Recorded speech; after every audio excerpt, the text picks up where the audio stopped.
Sesaat, teriakan-teriakan pembunuhan, benturan senjata, jeritan, dan raungan saling terkait, memekakkan telinga. Sebuah pertempuran brutal yang melanda seluruh surga ke-6 telah dimulai. Yang pertama bertabrakan adalah Imperial Guard Palankes dan Demon Soul Vanguard. Tombak-tombak di tangan pengawal istana menikam dengan ganas ke arah jiwa-jiwa iblis, namun sebagian besar tombak menembus langsung tubuh jiwa halus mereka dan sama sekali tidak menimbulkan kerusakan.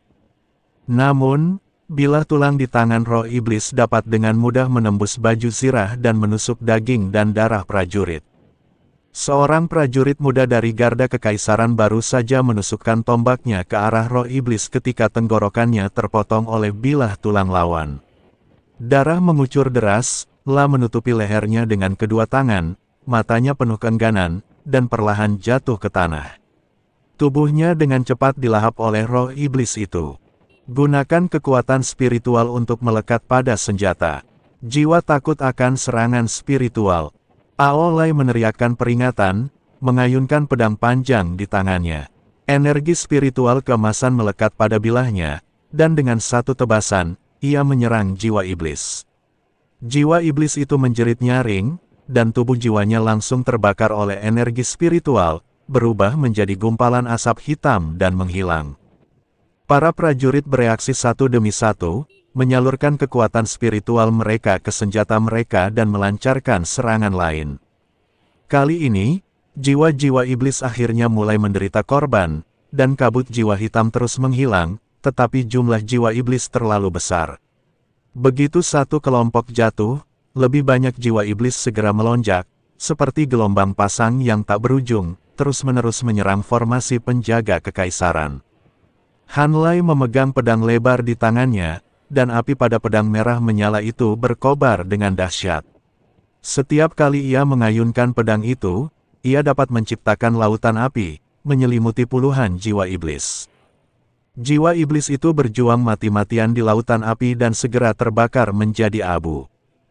Tepat waktu, Hanlai tertawa keras, melompat, dan menebas jenderal jiwa iblis yang memegang dua kapak. Sang jenderal meraung, menyilangkan kapak-kapaknya untuk menangkis, dan dengan bunyi dentang, kapak-kapak itu terbakar merah oleh api, dan jiwa sang jenderal pun terbakar, mengeluarkan semburan asap hitam. Namun, saat Hanlai memaksa jenderal roh iblis itu mundur, lebih banyak lagi roh iblis menyerbu dari belakangnya, dan bilah-bilah tulang yang padat menusuk ke arah punggungnya. Hati-hati, Ziyuan tiba tepat waktu, mengayunkan pedang di tangannya, dan kekuatan spiritual hijau menyapu seperti angin puyuh, menangkis serangan bilah tulang satu demi satu.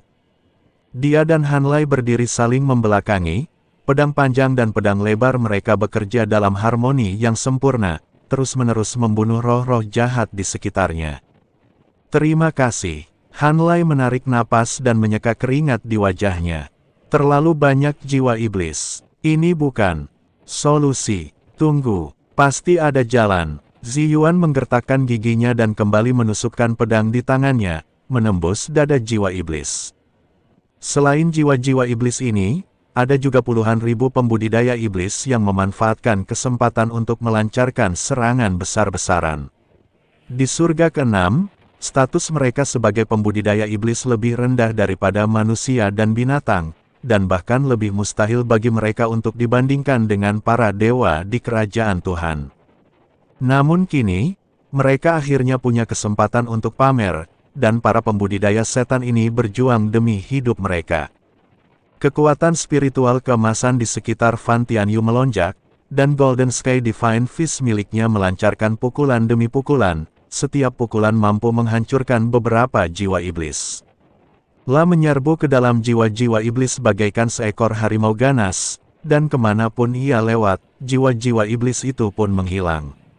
Raksasa jiwa iblis yang besar mengayunkan palu raksasa ke arahnya. Fan Tianyu sama sekali tidak takut, La bergegas menuju palu raksasa itu dan menghantamnya dengan keras. Dengan suara, bang, palu raksasa itu terbanting, dan raksasa jiwa iblis pun terkejut dan mundur berkali-kali. Fan Tianyu memanfaatkan kesempatan itu untuk mengejar dan meninju dada raksasa itu, dan tubuh jiwa raksasa itu pun hancur seketika. Tetapi pada saat ini, puluhan roh iblis yang memegang tombak menyerbu dari segala arah dan mengepung Fan Tianyu. Tombak itu menusuknya bagai ular berbisa. Fan Tianyu hanya bisa terus mengayunkan tinjunya untuk melawan. Tak lama kemudian, ia memiliki beberapa luka di sekujur tubuhnya, dan kekuatan spiritual emasnya perlahan meredup. Meskipun Ming Wang, sang setengah binatang, pernah terluka parah oleh Jun Buhui sebelumnya dan kekuatan spiritualnya belum pulih sepenuhnya, ia masih berhasil berdiri saat ini. Garis-garis emas di sekujur tubuhnya muncul kembali, dan cakar harimaunya memancarkan cahaya tajam. La meraung marah dan menerkam sekelompok jiwa iblis. Dengan lambaian cakar harimaunya, ia mencabik-cabik jiwa beberapa jiwa iblis. Seorang perapal mantra jiwa sihir menggumamkan sesuatu, dan rune kutukan hitam yang tak terhitung jumlahnya beterbangan ke arahnya. Raja setengah binatang tak mampu menghindar dan terkena rune tersebut. Tiba-tiba, asap hitam mengepul dari tubuhnya, dan rasa sakit yang hebat muncul dari lukanya. Berarti, Raja setengah binatang meraung, menahan rasa sakit, menerkam penyihir jiwa iblis, dan mencabik-cabiknya dengan satu cakar. Akan tetapi, dia sendiri telah menghabiskan terlalu banyak energi spiritual, dan dia terhuyung dan hampir jatuh ke tanah. Di medan perang, darah dan daging beterbangan di mana-mana dan mayat-mayat menumpuk seperti gunung. Para pendeta dari ras manusia dan binatang berjatuhan satu demi satu, darah mereka mewarnai tanah menjadi merah, berkumpul menjadi aliran merah dan mengalir ke kejauhan. Gunung-gunung di langit keenam terus runtuh selama pertempuran sengit, dan batu-batu besar berguling turun dari puncak gunung, menewaskan banyak biksu dan roh-roh jahat. Sungai itu berubah menjadi merah karena darah, ikan dan udang terbalik, dan seluruh dunia hancur dalam kekacauan ini, seolah-olah akan hancur kapan saja. Wu Hao berdiri di belakang perkemahan, menyaksikan para biksu terus berjatuhan, hatinya pedih, lah tahu jika ia terus bertarung seperti ini, seluruh pasukan akan musnah, lah harus menemukan jalan keluar sesegera mungkin. Tangkap pemimpinnya dulu. Tatapan tajam melintas di mata Wu Hao, lah menoleh ke Taois Wuji dan Chen Ping di sampingnya dan berkata, selama kita membunuh pemakan jiwa, pasukan jiwa iblis akan kehilangan pemimpin dan secara alami akan runtuh. Ayo kita serang bersama dan bunuh dia. Bagus. Pendeta Tao Wuji mengangguk, lalu dengan lambaian pengocok di tangannya, kekuatan spiritual putih menyapu roh-roh jahat di sekitarnya bagai pedang tajam. Ikuti aku. Chen Ping menggenggam pedang pembunuh naga erat-erat di tangannya. Cahaya keemasan berkelap-kelip di badan pedang, memancarkan aura suci yang kuat. La mengikuti Wu Hao dan Taois Wuji, menghunus pedang pembunuh naga. Setiap tebasan pedang mampu membelah beberapa jiwa iblis menjadi dua, mengukir jalan berdarah menembus kerumunan jiwa iblis yang padat. Jiwa iblis ingin menyerang Wu Hao dari samping, tetapi Chen Ping sigap dan cekatan. Ia pun membelahnya menjadi dua dengan satu pedang, dan jiwa iblis itu pun lenyap seketika. Mau membunuhku, angan-angan, pemakan jiwa segera menyadari niat mereka, mencibir, dan berteriak di belakangnya, dua tetua Wushuang, hentikan mereka. Saat kata-katanya itu diucapkan, dua sosok bergegas keluar dari tim jiwa iblis seperti hantu dan mendarat di depan sang pemakan jiwa. Mereka adalah dua lelaki tua berambut putih, mengenakan jubah Tao abu-abu, wajah mereka ditutupi kerutan, tetapi mata mereka setajam elang. Mereka masing-masing memegang pedang panjang di tangan mereka, dengan aura pedang tajam yang terpancar dari badan pedang.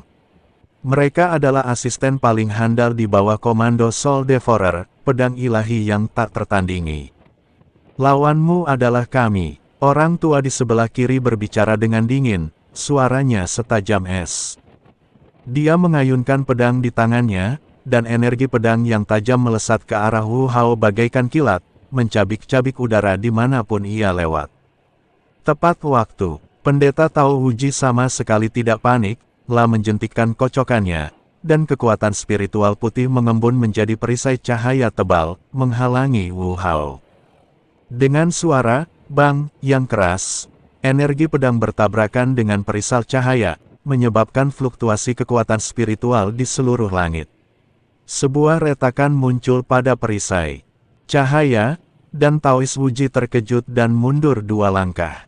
Melihat hal itu, lelaki tua di sebelah kanan pun melancarkan serangan. Dia mengayunkan pedangnya, dan aura pedang kecil yang tak terhitung jumlahnya melesat ke arah Chen Ping bagaikan hujan badai. Masing-masing aura pedang mengandung kekuatan yang dahsyat. Mata Chen Ping terfokus, lalu dia mengayunkan pedang pembunuh naga dengan cepat di tangannya, membentuk jaring pedang emas yang menghalangi semua energi pedang. Suara ding-ding-dang-dang yang tajam tak henti-hentinya. Energi pedang bertabrakan dengan pedang pembunuh naga, lalu dilarutkan oleh kekuatan suci dan menghilang di udara. Sungguh pedang ajaib. Pria tua di sebelah kanan tampak berkilat keserakahan di matanya. Nak, serahkan pedangmu padaku, dan aku akan mengampuni nyawamu. Datanglah dan ambil sendiri jika kau bisa. Chen Ping mencibir, melompat, dan pedang pembunuh naga, dengan cahaya keemasan, menyambar lelaki tua itu bagai guntur. Orang tua itu tidak berani lengah dan segera mengayunkan pedangnya untuk melawan. Dengan suara dentang, kedua pedang itu bertabrakan, dan cahaya keemasan serta energi pedang hitam saling bertautan. Pria tua itu hanya merasakan mati rasa di lengannya, dan terkejut hingga mundur 2 langkah, dan buku-buku jarinya juga terasa nyeri. Melihat ini, lelaki tua di sebelah kiri segera mengayunkan pedangnya dan melangkah maju, bekerja sama dengan lelaki tua di sebelah kanan. Kedua pedang panjang itu menyerang Chen Ping dari kiri dan kanan seperti 2 ular berbisa. Ilmu pedang mereka sangat hebat, dan mereka berkoordinasi secara diam-diam. Energi pedang saling bersilangan dan membentuk jaring pedang yang tak tertembus, menyelimuti Chen Ping dengan erat, membuatnya tak bisa bernapas. Chen Ping sama sekali tidak takut. Pedang pembunuh naga tampak hidup di tangannya, terkadang menebas secara horizontal, terkadang menebas secara vertikal, dan terkadang menusuk. Cahaya pedang keemasan dan energi pedang hitam terus bertabrakan, menghasilkan suara yang memekakkan telinga.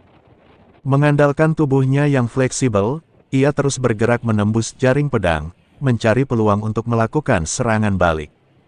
Suatu ketika, lelaki tua di sebelah kanan menusuk dadanya dengan pedang panjang. Chen Ping menghindar ke samping dan menebas pergelangan tangan lelaki tua itu dengan pedang. Lelaki tua itu buru-buru menghunus pedangnya untuk menangkis, tetapi Chen Ping memanfaatkan kelemahannya dan menendang dadanya. Lelaki tua itu terhuyung mundur beberapa langkah. Wu Hao memanfaatkan kesempatan itu untuk menerjang sang pemakan jiwa, mengayunkan pedang di tangannya. Kekuatan spiritual emasnya mengembun menjadi bayangan pedang raksasa, dan menebas sang pemakan jiwa dengan momentum yang menghancurkan dunia. Sang pemakan jiwa duduk di punggung singa, mencibir, dan melambaikan tangan kanannya. Energi iblis hitam mengembun menjadi perisai tebal, menghalangi di depannya. Dengan suara, bang, bayangan pedang itu bertabrakan dengan perisai dan hancur seketika. Wu Hao terdorong mundur beberapa langkah oleh kekuatan hentakan yang dahsyat. Darahnya berdesir dan tenggorokannya terasa manis. Dengan kemampuan sekecil ini saja, kau berani membunuhku. Ejek Soul Eater, lalu mengayunkan pedang di tangannya. Energi pedang hitam melesat ke arah perut bagian bawah Wu Hao seperti ular berbisa. Wu Hao buru-buru menghindar ke samping, dan energi pedang melesat melewati jubah perangnya, membuat lubang panjang di dalamnya dan memperlihatkan baju zirah di bawahnya. Pendeta Tao Wuji ingin maju untuk membantu, tetapi dipegang erat oleh orang tua di sebelah kirinya. Ilmu pedang lelaki tua itu licik dan kejam. Setiap pedangnya diarahkan ke titik-titik vital Taois Wuji, membuatnya mustahil baginya untuk melarikan diri. Dia memperhatikan Wu Hao dalam bahaya, merasa sangat cemas namun tidak berdaya. Di seberang medan perang, Sue Wuying tidak ikut bertempur, melainkan berdiri di dataran tinggi dengan membawa tas kain hitam di tangannya. Tas kain itu tampak biasa saja, tetapi ia memancarkan daya hisap yang aneh. La menatap para biksu yang terus berjatuhan, dan secercah kegembiraan terpancar di matanya. Setiap kali seorang biksu meninggal dan jiwanya meninggalkan tubuhnya, ia akan mengangkat kantong kain itu dan menggumamkan sesuatu. Jiwa para pendeta itu terbang menuju kantong kain itu seolah-olah mereka dipanggil dan tersedot ke dalamnya. Seiring makin banyaknya jiwa yang tersedot, kantong kain itu perlahan membengkak, mengeluarkan kabut hitam yang makin tebal. Sue Wuying, apa yang kau lakukan? Kemari dan bantu aku. Soul Devourer melihat Sue Wuying berdiri dan menonton, lalu berteriak dengan marah. Tuanku, mohon tunggu sebentar. Sue Wuying berkata tanpa menoleh, tanpa menghentikan gerakan tangannya sedikitpun. Soul Devourer mendengus dingin, mengabaikannya, dan fokus menghadapi Wu Hao. Meskipun Wu Hao cukup kuat, ia masih berada satu level lebih rendah dari Soul Devourer yang telah hidup selama 10.000 tahun. Setelah beberapa putaran, Wu Hao sudah kurus kering, dengan beberapa luka di sekujur tubuhnya, darah menodai jubah perangnya hingga merah, dan sebagian besar kekuatan spiritualnya telah terkuras. Seiring berjalannya waktu, perkelahian itu menjadi semakin brutal. Korban di antara para biksu dari ras manusia dan binatang terus bertambah. Formasi pengawal kekaisaran telah lama dipecah oleh roh-roh jahat. Para prajurit bertempur sendiri-sendiri, dan orang-orang terus berjatuhan. Han Lai dan Zi Yuan kelelahan, kekuatan spiritual mereka hampir habis, dan mereka hanya bisa mengandalkan naluri untuk menghunus senjata mereka untuk melawan. Tubuh mereka penuh luka, dan darah menetes dari senjata mereka, membentuk genangan darah di tanah. Fan Tianyu dikelilingi oleh puluhan jiwa iblis, kekuatan spiritual emasnya semakin redup, dan setiap pukulan yang dilontarkannya tampak sangat sulit. Raja setengah binatang terluka parah dan kesadarannya perlahan memudar. Jika bukan karena obsesinya, ia pasti sudah pingsan sejak lama. Tidak, kita tidak bisa bertahan lebih lama lagi. Seorang manusia buas mengeluarkan raungan putus asa, melemparkan kapak perang di tangannya, berbalik dan berlari mundur. Sosoknya bagaikan sinyal, yang seketika menyulut rasa takut para pendeta lainnya. Semakin banyak biksu yang melarikan diri.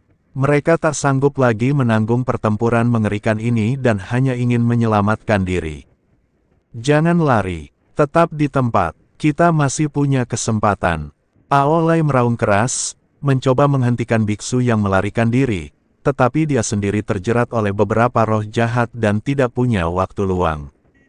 Semakin banyak orang melarikan diri, dan garis pertahanan kamp para biksu runtuh seketika. Pasukan roh jahat memanfaatkan kesempatan itu untuk melancarkan serangan dahsyat, dan semakin banyak biksu yang berjatuhan dalam genangan darah. Wu Hao menatap pemandangan di depannya, merasakan gelombang keputusasaan, lah tahu jika ini terus berlanjut, semua orang di sini akan mati, dan langit keenam akan sepenuhnya jatuh ke tangan para kultivator iblis. Kodeks pengorbanan, mungkin, ini satu-satunya harapan. Secercah tekad terpancar di mata Wu Hao, lah mengeluarkan sebuah kotak emas dari tangannya. Kotak itu diukir dengan rune yang rumit dan memancarkan aura suci yang samar. Kotak itu adalah kotak harta karun yang menyimpan buku pengorbanan. Pemakan jiwa, kau tidak mau buku panduan pengorbanan. Akan kuberikan padamu. Wu Hao mengangkat kotak harta karun dan berteriak sekuat tenaga, suaranya sangat jelas di medan perang yang kacau. Soul Devourer mendengar suara itu dan langsung berhenti menyerang. Secercah keserakahan melintas di rongga matanya yang kosong, lemparkan buku itu ke sini. Kalau tidak, aku akan langsung membunuhmu. Jika kau menginginkan buku itu, kejarlah aku. Wu Hao mencibir dan berbalik untuk berlari menuju pegunungan yang jauh. Asalkan kau bisa mengejarku, buku pengorbanan itu akan menjadi milikmu. Tapi kalau kau berani menggunakan serangan yang kuat, aku akan langsung menghancurkannya. Kamu berani. Melihat hal itu, sang pemakan jiwa meraung marah, tetapi tidak berani bertindak gegabah. Buku pengorbanan itu sangat penting baginya, dan dia tidak boleh membiarkan Wu Hao menghancurkannya. Jangan lari. Si pemakan jiwa menunggangi seekor singa dan mengikuti Wu Hao dari dekat, selalu menjaga jarak tertentu, La tidak berani terlalu dekat dan ditipu oleh Wu Hao, tetapi ia juga takut Wu Hao akan kabur. Melihat ini, kedua tetua Wushuang juga ingin meninggalkan Chen Ping dan mengejarnya, tetapi dihalangi oleh Chen Ping. Lawanmu adalah aku. Mau pergi? Tidak semudah itu. Chen Ping memegang pedang pembunuh naga di tangannya, dan cahaya keemasan memancar di sekelilingnya. Aura suci menyebar bagai air pasang, membuat kedua tetua Wushuang berdebar kencang. Hentikan dia! Pria tua di sebelah kiri berteriak keras, lalu mengayunkan kedua pedang panjangnya lagi. Energi pedang yang tak terhitung jumlahnya melesat ke arah Chen Ping, mencoba menerobos penghalangnya dengan paksa. Chen Ping sama sekali tidak takut. Pedang pembunuh naga menari-nari di tangannya dengan kekuatan yang tak tertembus, dan cahaya pedang keemasan menghalangi semua energi pedang. Dia tahu bahwa dia harus memberi cukup waktu bagi Wu Hao agar dia bisa berhasil memikat Soul Devourer dan menciptakan kesempatan bagi kultivator lain untuk melarikan diri.